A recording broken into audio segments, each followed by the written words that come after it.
अदा सही ता आधा खड़े जो त्रै झोटे बड़े खड़ू तो शाम को भी जो वांज मन तू ही दिमाग ना खा ते ओही दिमाग ना खावे जिवें आप चट जावदी जिवें ओ थे वदे निकलो मेरे बात कुन लगी गुठा ना पहन बंजो सा कोई साथ कहीं ना कहीं रिश्तेदारी ना कुछ ना कहीं को मैं साग दे सा असल बिचारा है निकलो तुसा लो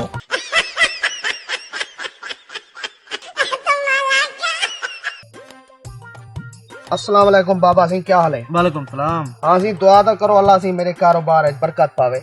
मंगो सी दुआ मंगो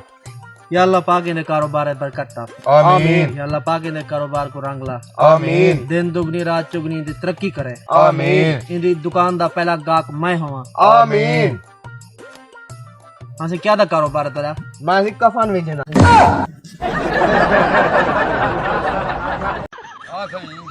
आजकल खस्ता थी ना क्या खमदा पी यार ये 10-12 बोतलां पीवे ना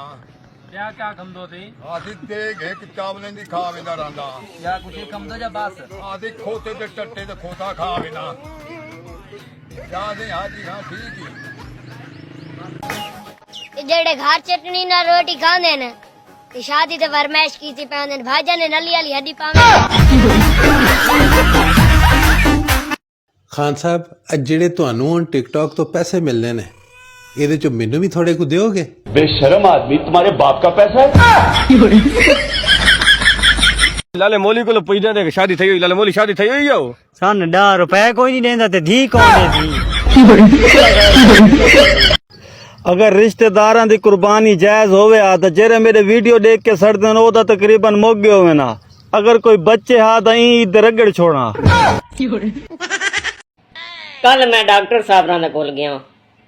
मैं उन्होंने को पूछा डॉक्टर साहब वायरल होने वाला कोई टीका भी होंदा आदे नहीं ये टीका नहीं होंदा एक कीड़ा होंदा जिंदगी 4 दिन दी है विचों 5 मिनट कढ़ के मैंने वायरल ही कर छोड़ो कल एक मुदरसे दे उस्ताद को मैं के उस्ताद जी मेरी किते शादी दी दुआ दा मंगो चा नाल उनदा शागिर्द बैठे आदे लाला तेरी शादी भी ना थई मैं के भाई क्यों आदे उस्ताद दे दुआ में असर होवे उस्ताद दी अपनी न थी वन्या कराता के थिया पेन कहना अदा यो छपा शरीफ जी वाले दा बेटे महंगाई है ना को घी पुजलने तमदे ना मिर्चा पुजलने तमदे ना कुछ है पुजलने तमदे गरीब क्या करा मैं ना खरीद कोई करेंगे जो बेरी को प्याली को तक्का नहीं को आगे वाला ही खरे ता मां रमजान करे ना लेके ना खम दिया दे पीने दे हुन केदे बनवा ता केरे वञो ते कमाओ त कमावण ते जोगे होमू ता कमाऊ जिथा में तो अपने 500 रुपए 400 रुपए दिहाड़ी असा करीब केरे मिर्चा गिनू लूण गिनू घी गिनू केरे यो पूरे राउंड सा क्या आदो क्या थी वे असा तो हर या सर में घी बुलायो सौदा को करीब सुतरे ना अपने ना जो खरे ता मरे ते जिवें ते नवा शरीर ता अपनी उत्ते महंगाई को कितनी ना था के